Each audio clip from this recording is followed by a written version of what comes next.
பா நீங்க என்ன வேணா சொல்லுங்கப்பா. இந்த ஜென்மத்திலன்னு இல்ல, எந்த ஜென்மத்திலுமே ஜோதி தான் எனக்கு பொண்டாட்டி. அதை யாராலையும் மாத்த முடியாது.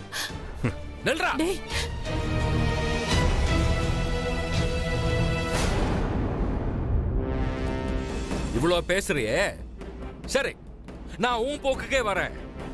உன்னால அவளை சமாதானப்படுத்தி உன்னை புருஷனா ஏத்துக்க வச்சு இந்த வீட்டுக்கு அவளை கூட்டிட்டு வர முடியுமா? 1 மாசம் இல்ல, 6 மாசம் உன் டைம் தரேன். முடிஞ்ச அவளை சமாதானப்படுத்தி உன் பொண்டாட்டி அந்த வீட்டு கூட்டிட்டு வா. இல்லன்னா ஐஸ்வர்யாவை தான் கல்யாணம் பண்ணிக்கணும். இதுல மட்டும் என்ன ஏமாத்தலான்னு பார்த்த, 6 மாசம் முடிஞ்ச அடுத்த நாள் என் பொண்ணு அந்த வீட்டுல கிடக்கும். இப்ப அவ என்னோட மனைவிமா. அவளை நிச்சயமா இந்த வீட்டுக்கு நான் திரும்ப கூட்டிட்டு வருவேன். கார்த்தி, கண்டிப்பா கூட்டிட்டு வந்துருவல்ல? மா கண்டிப்பா கூட்டிட்டு வருவேன். வரேம்மா. போயிட்டு வா.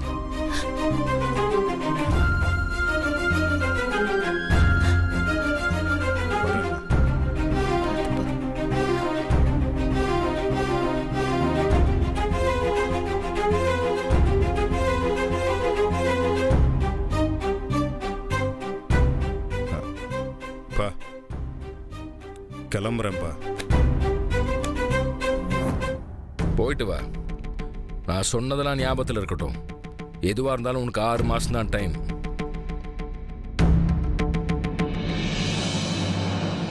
கார்த்தி கிளம்பிட்டியா? நீ சென்னை போன உடனே நான் சொன்ன நம்பருக்கு போன் அடி. அவனே வந்து உன்னை பிக்கப் பண்ணிக்குவான். ஓகேவா? உனக்கு தேவையான எல்லாத்தையும் அவனே பார்த்துப்பான். சரி டைம் ஆயிடுச்சு, வா போலாம். வா போலாம். வா.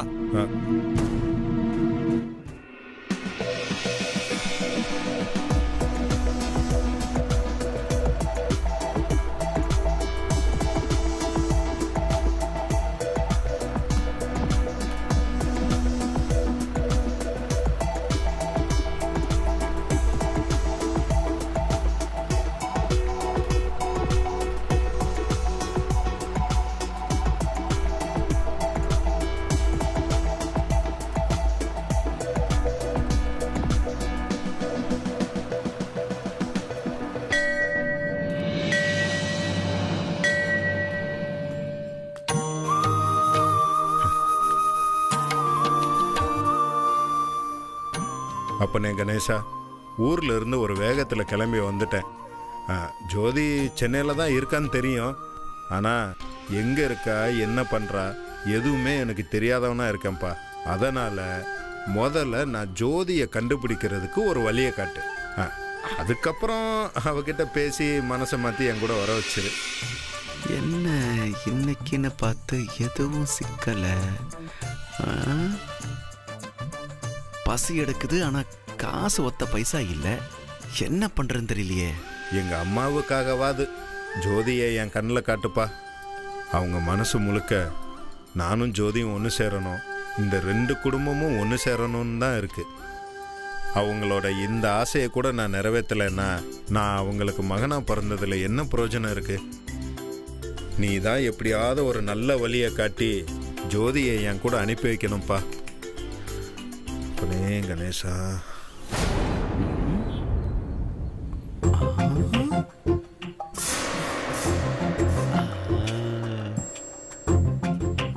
ஆண்டவா, ஒரு வாய் சாப்பாட்டுக்கு தான் தேருமானு பார்த்தேன். 1 வாரத்துக்கு தேரும் போல இருக்க. பர்ஸ் அடிச்சுட்டு ஓடிட வேண்டியதான்.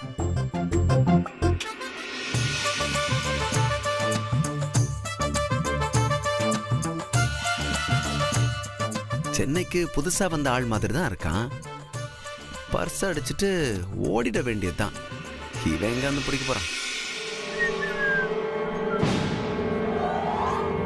பேசு.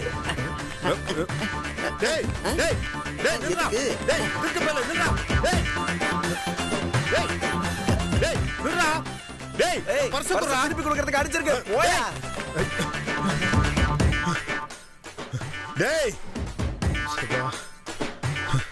யாரு பர்ஸ் எடுத்துட்டு ஓடிட்டான்? சரியான திருட்டு பைய ஊரா இருக்கும் போல இருக்க. இப்ப நான் இந்த ஊர்ல எப்படி ஜோதியை கண்டுபிடிக்கிறது? கணேசா, என்ன சோதனை இது? ஜோதியை கண்ணில் காட்டுன்னு சொன்னா இருந்த காசையும் பிடிங்கிட்டு போக வச்சிட்டியா? இப்ப நான் எப்படி ஜோதியை கண்டுபிடிச்சி என்ன பண்ண? ஐயோ,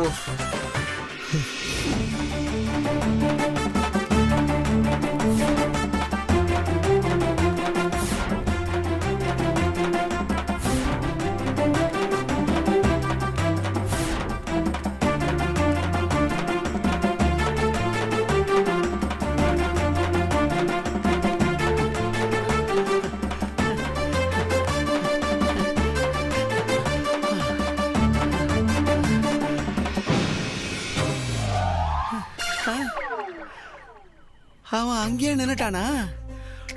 இது தெரியாம தான் இவ்வளவு தூரம் ஓடி வந்துட்டானா? இப்படிதான் எல்லா விஷயத்திலும் அவமானப்பட்டுக்கிட்டே இருக்கும். பர்ஸ் இருக்கு, வெயிட்டா இருக்கு. எவ்வளவு இருக்குன்னு பாத்துருவோம்.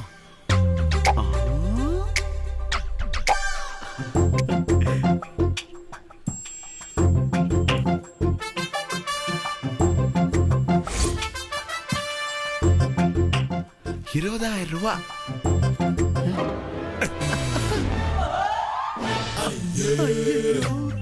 ஹவுஸ் ஓனர் போச்சா? எவ்வளவு இருக்குன்னு சொன்ன? ₹20,000. சரி, நீ தர வேண்டிய 5 மாச வாடகை இல்ல 4 மாச வாடகை எடுத்துக்கிறேன்.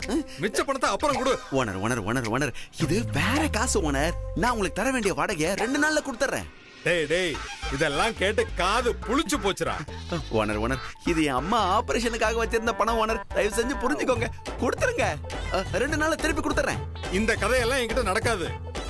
மிச்ச பணத்தை நான் தரவே மாட்டேன். போறேன். ஓனர் ஓனர் ஓனர் சொன்னா கேளுங்க ஓனர். 2 நாள்ல உங்க பணத்தை கொடுத்துறேன். என்ன நம்புங்க. ஏய், நீ என்ன சொன்னாலும் நம்ப மாட்டேன். வரேன்.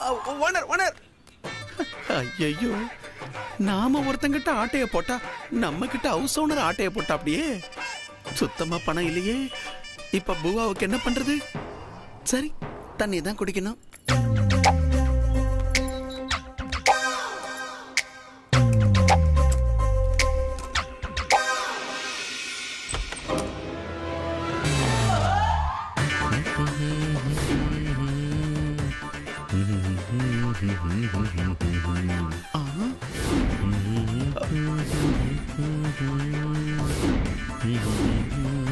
நீயா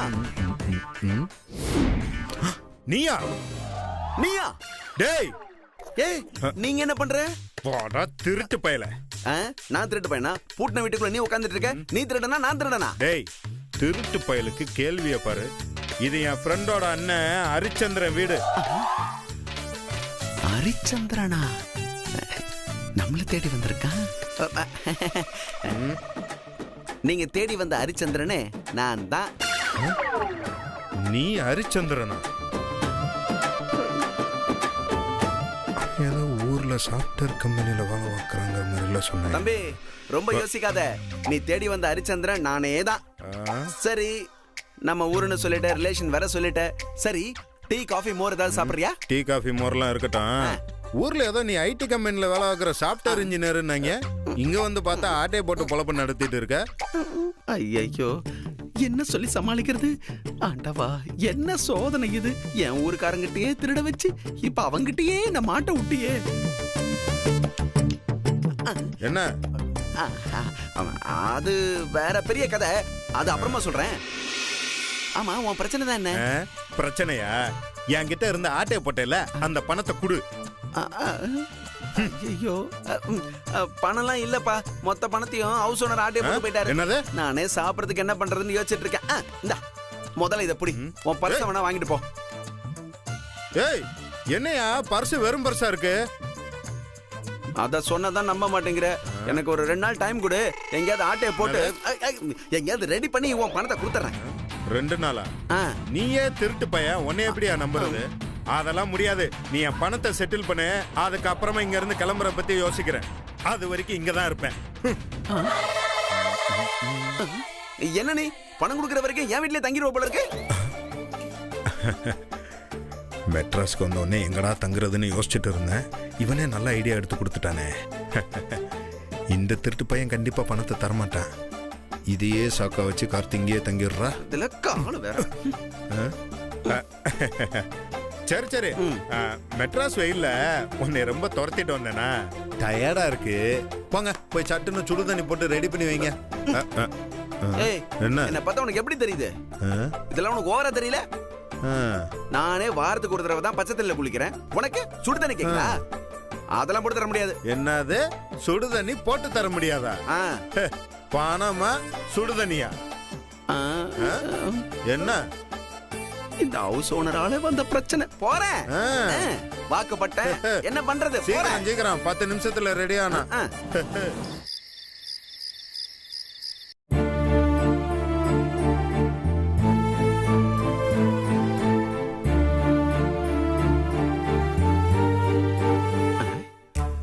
தோரா என்ன அப்படி திங்க் பண்றாரு? தோரா பெரிய சயின்டிஸ்டா இருப்பாரோ?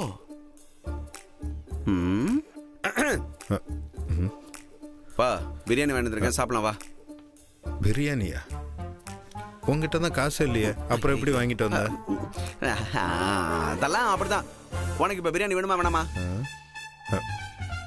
திருடி வாங்கிட்டு வந்தியா? கண்டுபிடிச்சிட்டான். அந்த பிரியாணி எனக்கு வேணாம், அதெல்லாம் நான் சாப்பிட முடியாது. ஐயோ என்னப்பா நீ ரொம்ப ரோசக்காரனா இருக்கியே. உன்ன மாதிரியே எல்லாரும் இருந்தா இந்த உலகமே சுடுகாடா மாறிடும். பெருசு பெருசா திருடி ஊரை விட்டு ஓடுறவனெல்லாம் விட்டுருவீங்க.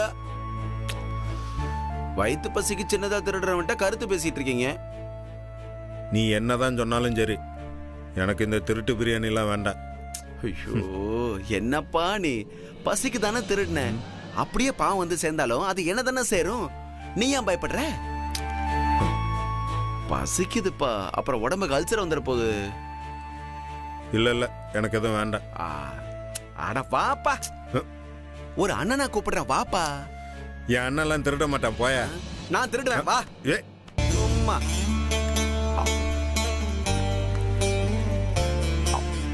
ஆமா, நீ இன்னும் எவ்வளவு நாள் தான் இங்க இருப்ப?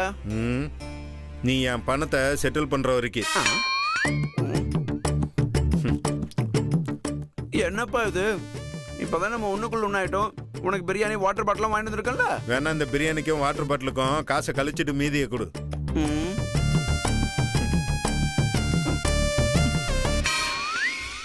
சரி, நீ இப்ப எதுக்காக தான் இங்க வந்திருக்க?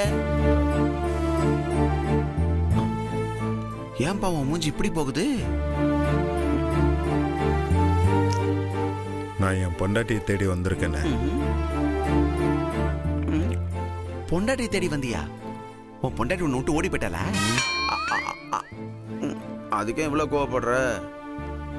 நீ நினைக்கிற மாதிரிலாம் ஒன்றும் இல்லை. அவ விருப்பம் இல்லாம அவ கழுத்துல நான் தாலியை கட்டிட்டேன். இன்ட்ரெஸ்டிங்கா இருக்கே, மேல சொல்லு.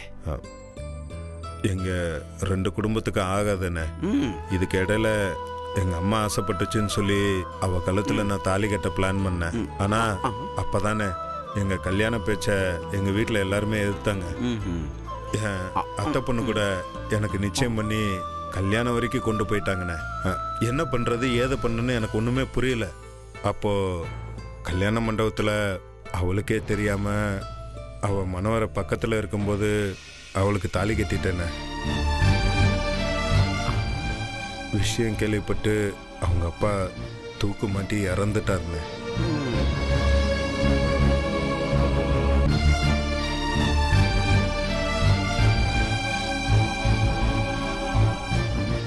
இப்போ அவளை சமாதானம் பண்ணி திரும்ப ஊருக்கு கூட்டிட்டு போலான்னு தான் இங்க வந்திருக்கேனே.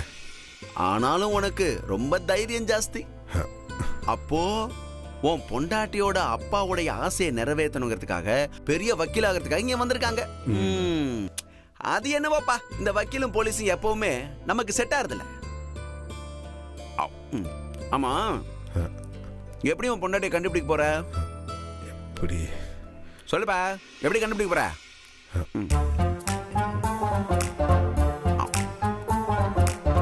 தலை எதுக்கு இருக்காப்புல?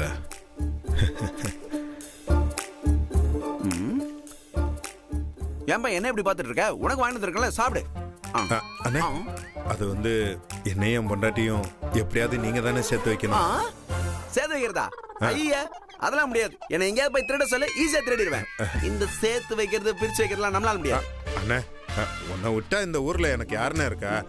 நீ தானே எப்படியாவது எங்க 2 பேரும் சேர்த்து வைக்கணும். எனக்கு பழக்கம் இல்லப்பா, என்னால முடியாதுப்பா, விடுப்பா. அண்ணா அண்ணா அப்படிலாம் சொல்லாதண்ணே. என்ன சாப்பிட விடுப்பா. அண்ணா நான் என் பொண்டாட்டியை கண்டுபிடிக்கிறதுக்கு நீங்க எனக்கு உதவி செஞ்சீங்கன்னா நான் உங்களுக்கு ஒரு ஆஃபர் தரேன். ஆஃபரா? என்ன ஆஃபரு? அதாவது நீங்க எனக்கு தர வேண்டிய பணம் எதையுமே தர வேண்டாம். உண்மையாவ சொல்ற? உண்மையா தான் நான் சொல்றேன். அப்படின்னா உன் பொண்டாட்டி கண்டுபிடிக்க நான் உதவி பண்றேன். உன் பொண்டாட்டியோட போட்டோ இருக்கா? காட்டு. இதோ இருக்குண்ணே, ஒரு நிமிஷம் இருண்ணே. இந்த பாருண்ணே.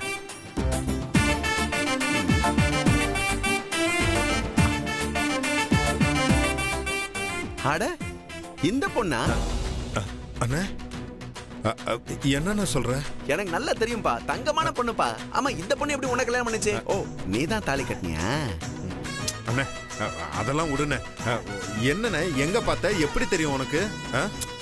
அதுப்பா, ஒரு வக்கீல் வீட்டுக்கு திருட போனேன். அப்ப அங்க நான் மாட்டிக்கிட்டேன். அப்ப இந்த பொண்ணுதான்ப்பா என்ன காப்பாத்தி விட்டுச்சு. சரிண்ணே, எப்ப என்ன அந்த வக்கீல் வீட்டுக்கு கூட்டிட்டு போறேன் சொல்லு.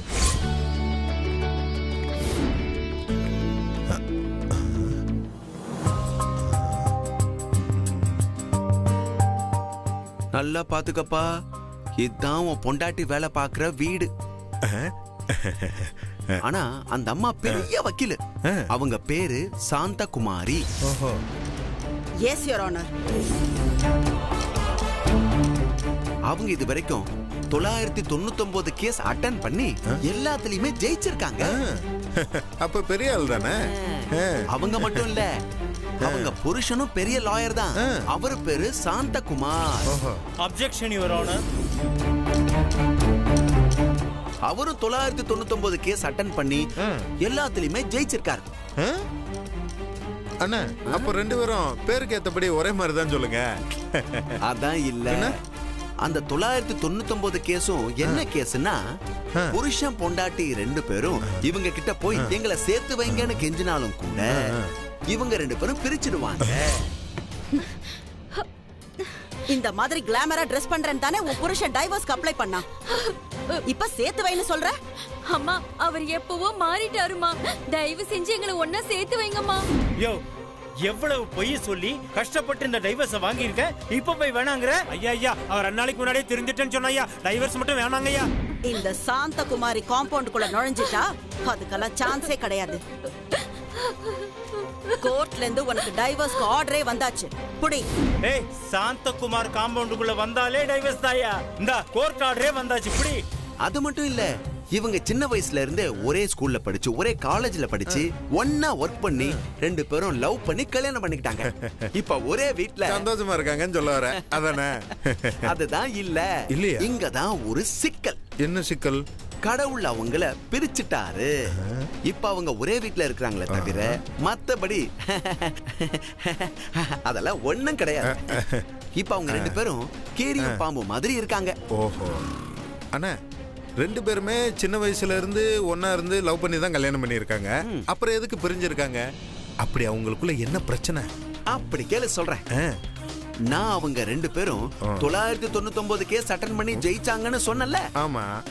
அது எல்லாமே அந்த சாந்தகுமாரி அம்மா உண்மையா நேர்மையா ஒரு பொய் கூட சொல்லாம உண்மையை மட்டும் சொல்லி ஜெயிச்சவங்க. சூப்பர். ஆனா அவங்க ஹஸ்பண்ட் அதுக்கு அப்படியே ஆப்போசிட். அவரு ஜெயிச்ச 999 கேஸும் பொய்ய மட்டும் பேசி அவரு ஜெயிச்சாரு. அவரு ஒரு கேஸ்ல ஜெயிக்கணும்னா என்ன வேணாலும் போய் பேசுவார். அப்படி ஒரு கொள்கைக்காரரு. தன் கட்சிக்காரனை ஜெயிக்க வைக்கிறதுக்கு எந்த லெவல்லையும் இறங்கி போய் சொல்லுவாரு. அதனாலதான் இவங்க ரெண்டு பேருக்கும் பயங்கர சண்டை. 1000 பொய் சொல்லியாவது ஒரு கல்யாணம் பண்ணலாம்னு சொல்லுவாங்கல்ல. ஆனா அதுக்கே இந்த சாந்தகுமாரி அம்மா ஒரு பொய் கூட சொல்ல மாட்டாங்க. ஆனா அதே அந்த சாந்தகுமாரி ஒரு நிமிஷத்துல 1000 பொய் சொல்லுவாரு. அதுக்காக தான் இந்த அம்மா 22 வருஷமா அந்த ஆளோட பேசுறதே இல்ல. ஏன்னா 22 வருஷமா பேசலன்னா அப்ப மேற்படி குழந்தைலாம் அதெல்லாம் இருக்கு. ஒரு பொண்ணு ஒரு பையன். அப்படியா? பையன் ஃபாரின்ல படிச்சுட்டு வேலை இல்லாம இருக்கான். பொண்ணு லோக்கல்ல படிச்சுட்டு வேலை இல்லாம இருக்கு. அதை விட முக்கியம், அந்த சாந்தகுமார் வீட்டுல அவங்க அம்மா ஒண்ணு இருக்கு. அந்த பாட்டிக்கு பேரு ஜெகதாம்பாள். அது கொஞ்சம் டர்ரு.